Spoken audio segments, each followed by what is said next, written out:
Number 7, USC at number 16, UCLA.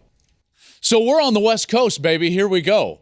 So money, baby, and we don't even know it. So Gus and I, without the All-American girl, sadly, because Ginny's going to Qatar and getting all set up for the World Cup, which starts soon. I mean, I feel like the one of the games is upcoming. But anyways, we will have Allison Williams, true pro, awesome at her job. She's going to join Gus and I in the Rose Bowl at 5 Pacific time. I think I said Eastern. 5 Pacific time, 8 Eastern for the Trojans and the Bruins in the crosstown LA rivalry.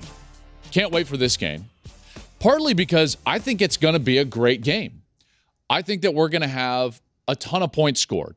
When you look at it, the first emotion that comes to mind when I'm thinking about this game and preparation for this game is like, I'm pretty bummed that Travis Dye got injured for USC. I wish we would have seen the Trojans at full strength and the Bruins at full strength, and that's just really hard, in particular this time of year.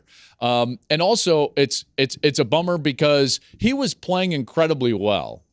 And while Caleb Williams is clearly the show and the star of the offense for Lincoln Riley, really the straw that kind of stirs the drink is their run game. It has been all the way back since his days at Oklahoma. They always had quality run games, and that was what made them tick, and it's what made them have the ability to put defenders in conflict. And they used this scheme like the counter GT scheme, and he was really good at it. And it's not an easy scheme to be good at.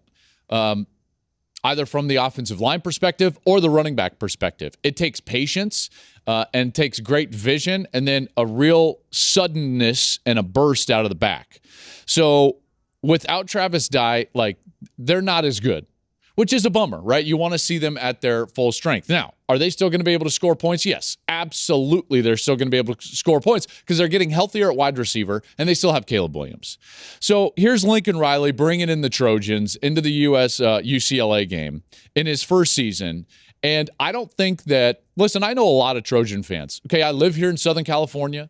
I live down in Orange County where there's a lot of USC fans. Work with a lot of USC fans. Reggie and Matt, obviously. And I don't think that even the most ardent Trojan supporters,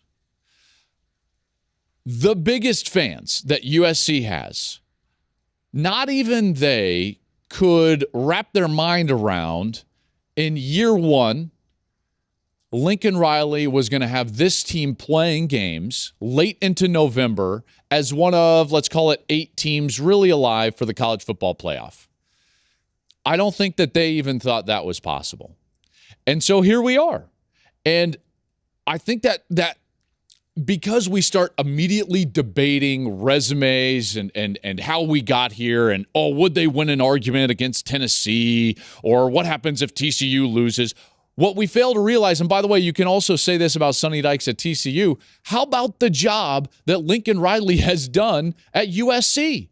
It's been pretty remarkable that they're even in this position. Now, obviously, you give a lot of credit to some of the players that they brought in and the staff at large, but this is a guy that knows how to do it, man.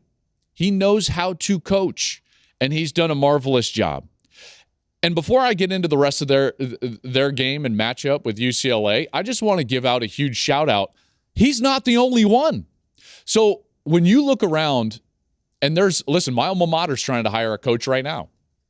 And everyone hopes that, like, hey, you can turn it around quickly. Think of all the first-year coaches at these locations that have top 25 programs right now. And it's staggering, the amount of guys. Sonny Dykes, first year at TCU. He's in the top 4. Brian Kelly, first year at LSU, in line to win the SEC West and has won the SEC West and will play Georgia in the SEC championship game.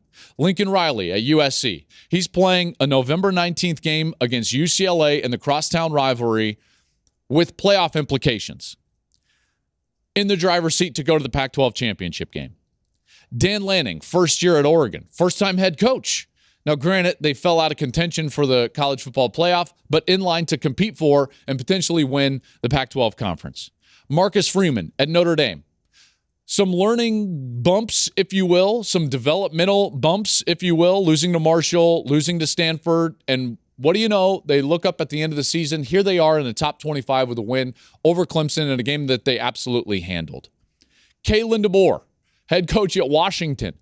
What a win that was for Washington last week, snapping Oregon's 23-game winning streak. These guys have done a marvelous job, an excellent job. And it gives hope to those programs that are in the midst of a coaching change, trying to hire a new coach, that maybe if you make the right decision, you can go and turn it around maybe quicker than you thought you could. And in particular, in the quicker cycle of what college football is with the transfer portal and with NIL, boy, you can change a roster really quickly, which gives me a lot of hope, by the way, as a Buffs fan, right? So let's hope that we make the right decision there. Now back to this game and Lincoln Riley, one of these guys that has done a marvelous job in their first year. All right, so now as we just kind of like quickly outline, what is this game? What is important in this game? Well, you have to understand, number one, USC is a really good team, and the only team to beat them was Utah on probably the most emotional night that Utah is going to have in a long time, right? Honoring their fallen teammates from a year ago.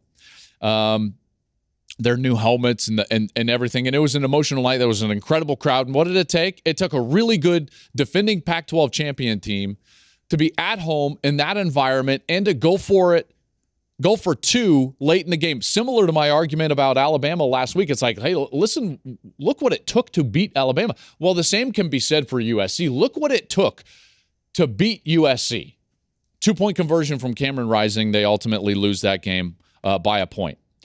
This D, yes, is not great, but the offense is not going anywhere, right? And that's exactly where I think that this is headed. It's headed into a point struggle. It's headed into the stratosphere. It's not going to surprise me at all if this is like 52-49 or higher scoring than that, because UCLA, they're really good on offense. And I know they're coming off of a loss, and yes, that's a bummer, but this is a really good run game.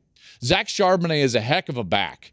You know, Yankoff, who comes in and backs him up, he's kind of a 220 big back. This is a big physical run game for UCLA. DTR has played his best season of college football. This is a team that is the number one rushing team in the country as far as yards per carry, and they're about to face a USC defense that's 97th in the country in rush yards per carry defense. Okay, so this is a bad matchup for USC. Here's the problem. It's also a bad matchup for UCLA. They really struggle with mobile quarterbacks like they faced last week in Delara from Arizona. Nix from Oregon was able to create and get outside of the pocket. What do you think Caleb Williams is going to do? So guess what? Points in this game.